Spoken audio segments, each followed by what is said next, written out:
রাসূলুল্লাহ ছিলেন বদরের কমান্ডার, আবু জাহেল আসতেছে 1000 বাহিনীর কমান্ডার। সেগুলোর বর্ণনা আপনারা পড়বেন। নবী করিম সাল্লাল্লাহু আলাইহি ওয়াসাল্লাম প্রায় 40 কিলোমিটার দূর হবে, আমি নিজে গিয়েছি বদরে, মদিনা থেকে। বদরের কুবের প্রান্তর রাসূলুল্লাহ সাল্লাল্লাহু আলাইহি ওয়াসাল্লাম তাঁবু গাড়লেন, শত্রুরা আগেই সেখানে তাঁবু গেড়েছে। হুজুরের জন্য একটা তাঁবু ছিল, যেখান থেকে সমস্ত যুদ্ধের সব কিছু দেখা যায়। সাদ ইবনে মুআযেরই পরামর্শ ছিল, এবং হুজুরের প্রতিরক্ষা বা কমান্ডার গ্রুপের তিনি কমান্ডার ছিলেন। হুজুরের পাক সাল্লাল্লাহু আলাইহি ওয়াসাল্লাম বিভিন্ন গোত্রের লোকদেরকে দিলেন। মুসাইব বিন উমাইয়ার হাতে ছিল বদরের ঝান্ডা, উহুদের ঝান্ডাও তার হাতে ছিল। নবী করিম সাল্লাল্লাহু আলাইহি ওয়াসাল্লাম যুদ্ধের নির্দেশ দিলেন, বললেন যে আমার হুকুম না দেওয়া পর্যন্ত লড়াই শুরু করতে পারবে না, আর বিচ্ছিন্ন বিক্ষিপ্ত কোনো যুদ্ধ হবে না। তারা যদি সম্মিলিতভাবে তোমাদের কাছে আসে, তখন তোমরা যুদ্ধ শুরু করবে, তীর নিক্ষেপ করবে। হুজুর বলেন একটা ব্ল্যাঙ্ক ফায়ার করতে পারবে না। রাওয়াহুল বুখারী। কোনো লক্ষ্য ছাড়া একটা তীর অপচয় করতে পারবে না, তীরের অপচয় করা যাবে না। স্বল্প, তাদের কাছে যুদ্ধের সামগ্রীও নাই, তরবারি পর্যন্ত নাই, সামান্য 313 জন মানুষ, 1000 বাহিনী সশস্ত্র অবস্থায় আসতেছে। নবী পাক সাল্লাল্লাহু আলাইহি ওয়াসাল্লাম তাদেরকে যুদ্ধের জন্য উদ্বুদ্ধ করলেন। যুদ্ধের রণকৌশল কী হবে, ডান দিকে কে থাকবে, বাম দিকে কে থাকবে, সব নির্দেশ দিলেন। সেগুলো বলার সময় নেই। কোরআন শরীফের যে আয়াত পড়ে যুদ্ধ শুরু করলেন, ওয়াসারিউ ইলা মাগফিরাতিম মির রাব্বিক ওয়া জান্নাতিন আরদুহাস সামাওয়াতু ওয়াল আরদু উইদ্দাত লিল মুত্তাকিন।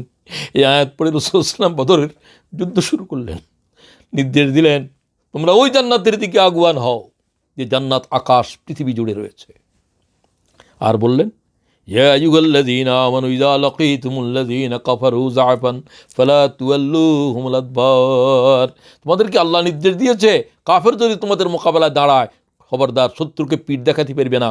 যুদ্ধের জমিনের উপরে শাহাদাত বরণ করা যাবে, পৃষ্ঠ প্রদর্শন করা যাবে না।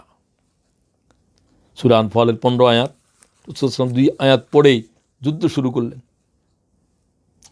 এরপরে নবী পাক সাল্লাল্লাহু আলাইহি ওয়াসাল্লাম তাঁবুর ভিতরে আসলেন। হুজুর সাহাবীদের জন্য বিষাক্রান্ত ছিলেন। 313 জন নিরস্ত্র মানুষ, মাত্র কয়েকটা তরবারি, মাত্র 2টা ঘোড়া। উত্তর দিকে আর দক্ষিণ দিকে 2 জনের উপরে দায়িত্ব দিলেন ঘোড়ার উপরে যুদ্ধকে পরিদর্শন করার জন্য, আর কোনো ঘোড়াও নেই। তাঁবুর ভিতরে রাসূলুল্লাহ সাল্লাল্লাহু আলাইহি ওয়াসাল্লাম নামাজে দাঁড়ালেন, সিজদার ভিতরে এত কাঁদতেছিলেন। আল্লাহুম্মা আনসুতকা আহাদুকা ওয়া ওয়াদাক আল্লাহুম্মা ইন শি'তা লাম তু'বাদা বা'দাল ইয়াউম আবাদা। ইমাম বুখারী হাদিস গ্রহণ করে হুজুরের মুনাজাত, ও আল্লাহ, তুমি যে ওয়াদা করেছো আমাকে সাহায্য করবে লড়াইয়ের রণাঙ্গনে, আল্লাহ তুমি সাহায্য করো, তোমার ওয়াদা পূর্ণ করো। আল্লাহুম্মা ইন শি'তা লাম তু'বাদা বা'দাল ইয়াউমি আবাদা। ও আল্লাহ, তুমি কি চাও না আজকে যদি আমার এই ক্ষুদ্র বাহিনী পরাজিত হয়ে যায়, শহীদ হয়ে যায়, ও আল্লাহ, দ্বীনের আওয়াজ কে তুলবে এই জমিনের উপরে? তারা যদি শহীদ হয়ে যায়, আল্লাহ তুমি তোমার নসরত করো, তোমার সাহায্য করো। আল্লাহ থেকে আয়াত নিয়ে আসলেন জিবরাইল, ইস্তাস্তাগীসুনা রাব্বাকুম ফাস্তাজাবা লাকুম আন্নী মুমিদ্দুকুম বিআলফিম মিনাল মালাইকাতি মুরদিফিন। যাও, মুহাম্মদকে 1000-এর বাহিনী যুদ্ধ থাকবে, আল্লাহর কোনো প্রয়োজন নাই সান্ত্বনার জন্য। হুজুর বললেন, আমি দেখলাম যে জিবরাইল ঘোড়ার উপরে সওয়ার হয়ে এসেছে, ধুলায় ধূসরিত। নবী পাক সাল্লাল্লাহু আলাইহি ওয়াসাল্লাম বললেন, আল্লাহর সাহায্য এসে গিয়েছে আবু বকর, অস্থির হওয়ার কিছু নাই।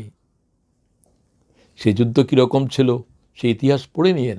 এক বদরের ইতিহাস যদি কেউ পড়ে, মুহাম্মদ রাসূলুল্লাহর রণকৌশল কী, যুদ্ধনীতি কী, 23টা যুদ্ধের সেনাপতি পড়তে হবে না, শুধু বদরেই যথেষ্ট। নবী পাক সাল্লাল্লাহু আলাইহি ওয়াসাল্লামের কাছে 2 কিশোর এসে বললেন, ইয়া রাসূলুল্লাহ, আবু জেহেলকে আমি হত্যা করেছি, একে আমি হত্যা করেছি। একজন মুআওয়াজ, দনজন নাম মুআজ, কেউ মুআওয়াজও বলেছেন, বুখারী দনজনকে মুআজ বলেছেন। একজন আমরুর ছেলে, একজন আফরার ছেলে। তোমরা কি করে যুদ্ধে চলে আসলা? তার তো বয়স কম। কয়, ইয়া রাসূলুল্লাহ, আমরা আপনার দুশমনেরা খুন করে দিছি। রাসূলুল্লাহ বলে, তোমরা কি? এ বলছে আমি মেরেছি, এ কয় আমি কতল করেছি। রাসূলুল্লাহ কয়, তোমাদের রক্তকে মুছে ফেলছো? কয় না। কয়, আমাকে দেখাও। শুধু 2 জনের তরবারি দেখে বললেন যে তোমরা 2 জনই আবু জেহেলকে খুন করেছো। নবী করিম সাল্লাল্লাহু আলাইহি ওয়াসাল্লাম আব্দুল্লাহ ইবনে মাসউদকে বললেন যে আমাকে আবু জেহেলের সংবাদ দাও, কি হয়েছে দেখি আসো। তিনি গেলেন যুদ্ধের রণাঙ্গনে, তিনি দেখলেন যে তখন শ্বাস আছে, কিন্তু সে ভয়ঙ্করভাবে আহত, মৃত্যুর কাতরাচ্ছে। তার গর্দানের উপরে পা রেখে তার গলার উপরে ছুরি চালা দিলেন, মাথা রসুলের কাছে নিয়ে আসলেন। তখনও পর্যন্ত মৃত ব্যক্তিকে হত্যা করার বিধান আসেনি, বদরে উহুদে এসেছে। রাসূল সাল্লাল্লাহু তার মাথা দেখে আল্লাহু আকবার বলে আওয়াজ দিয়ে উঠলেন, আল্লাহু আকবার, আলহামদুলিল্লাহিল্লাযী সাদাকা ওয়াদাহু ওয়া নাসারা আবদাহু। ওয়াল্লাহ, তুমি যুদ্ধ করেছ, তুমি বিজয় এনেছ। ওয়া হাযামাল আহযাবা ওয়া'দাহু, তোমার বাহিনী তাদেরকে পরাজিত করেছে। হাযা ফিরআউন হাযিহিল উম্মাহ, এই হচ্ছে এই উম্মতের ফিরআউন, এই উম্মতের ফিরআউন। শব্দ খেয়াল করেন, সমগ্র পৃথিবীর দিকে দিকে আজ হাজার হাজার ফেরাউন দাঁড়িয়ে আছে। আমার দেশে আছে, ওই দেশে আছে, সব দেশে আছে। হুজুর বলেন, এই যুগের আরব জগতের ভিতরে আমার সময়ের ফেরাউন হচ্ছে এই, যাকে আজ তোমরা তার মাথা হাজির করেছ। নবী করিম সাল্লাল্লাহু আলাইহি ওয়াসাল্লাম, আরও লম্বা ইতিহাস আছে। 70 জন বন্দী, 70 জন তাদের বাগা বাগা কাফের নিহত হয়েছে। আল্লাহ বলছে, মোহাম্মদ তুমি তো তাদেরকে হত্যা করো নাই, হত্যা করেছি তো আমি। ফালাম তাকতুলুহুম ওয়ালাকিন্নাল্লাহ কাতালাহুম ওয়া মা রামাইতা ইয রামাইতা ওয়ালাকিন্নাল্লাহ রামা। না মোহাম্মদ, তোমরা নিহত করো নাই, আমি আল্লাহ যুদ্ধ করেছি বদরে। প্রতিটি ইসলামী আন্দোলন কর্মী রাসূলের জীবন যারা পড়ো, জেহাদ নাই টেহাদ নাই বলো, আমি তোমাদেরকে বলতে চাই, লেখাপড়া কি করেছো কিছু? ফালাম তাকতুলুহুম ওয়ালাকিন্নাল্লাহ কাতালাহুম, সূরা আনফাল 17, তুমি পড়ো। না, তোমরা একজনকেও নিহত করো না, আমি আল্লাহ কতল করে দিয়েছি, আমি যুদ্ধ করেছি তোমাদের সাথে বদরের রণাঙ্গনে। আমার ফেরেশতা জিবরাইল যুদ্ধ করেছে। জিবরাইল কোন যুদ্ধে এইরকম সশস্ত্র অবস্থায় ছিলেন দুই একবার দেখা যায়, তো সবচেয়ে বেশি ভালোভাবে হাদিসে বর্ণিত আছে বদরের রণাঙ্গনে। হযরত আব্বাস যখন বন্দী হয়ে আসলেন, বলল যে আমার যে আঘাত করতেছিল ঘোড়ার উপরে, চিত্রা বর্ণের ঘোড়ার উপরে, সে কই? রাসূল বলে, চুপ থাকো। সাহাবীদেরকে বললেন, সেটা জিবরাইল। খুব খেয়াল করো আল্লাহ তাআলা কিভাবে সাহায্য করেন। আল্লাহ নামাজের ক্ষেত্রে, রোজার ক্ষেত্রে এই কথা বলছে, আমি যুদ্ধ করি, আমি নামাজ পড়ি তোমাদের সাথে না। ফালাম তাকতুলুহুম ওয়ালাকিন্নাল্লাহ কাতালাহুম ওয়া মা রামাইতা ইয রামাইতা ওয়ালাকিন্নাল্লাহ রামা। মুহাম্মদ সাল্লাল্লাহু আলাইহি ওয়াসাল্লাম, আপনি তাদেরকে হত্যা করেন নাই, আমি করেছি, তাদেরকে নিহত করেছি। আমি আলোচনার শেষের দিকে যেতে চাই, শেষের দিকে যেতে চাই। মক্কা বিজয় দিয়ে রাসূল সাল্লাল্লাহু আলাইহি ওয়াসাল্লাম যে হুজুর পাকে হিজরতের সময় বলছিলেন, ওয়া নুরিদু আন নামুন্না আলাল্লাযীনা ইসতুদআফু ফিল আরদ ওয়া নাজআলাহুম আইম্মা ওয়া নাজআলাহুমুল ওয়ারিসিন, যে মাটি থেকে তোমাকে নির্যাতিত করা হয়েছে, তোমার রক্ত ঝরেছে, ও দিনের দায়গঞ্জ এই জমিনের উপরে, আল্লাহ বলছে এই জমিনের কবলা তোদের নামে করে দিলাম ইলা ইয়াউমিল কিয়ামা।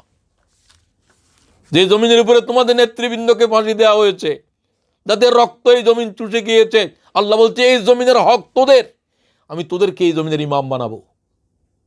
এই কথা ওয়াদা করেছিলেন রাসূলুল্লাহর হিজরতের জমিনে, যখন তিনি রাতের অন্ধকারে একজন মানুষ সাথে ছিল। আজকে 10,000-এর বাহিনী রাসূলুল্লাহর ডানে বাঁয়ে। হুজুর বললেন, রোজা ভেঙে ফেলো। সেদিন ছিল 21শে রমজান। হাজা ইয়াউমুল কিতাল ফাফতারু, মক্কার সীমান্তে যাওয়ার আগে বললেন, রোজা ভেঙে ফেলো। রোজার চাইতে গুরুত্বপূর্ণ হুকুম হলো জিহাদ। তুমি রোজা বুঝেছো, আজ জিহাদ বুঝো নাই, তুমি মরণ পর্যন্ত বুঝবে না।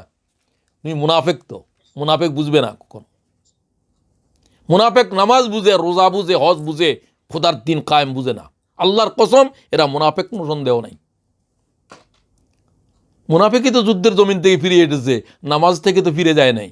আব্দুল্লাহ ইবনে উবাই তামাম জীবন রাসূলের পিছনে নামাজ পড়েছে, রোজা রেখেছে, জিকির হালকা করেছে, জিহাদের জমিন থেকে ফিরে এসেছে।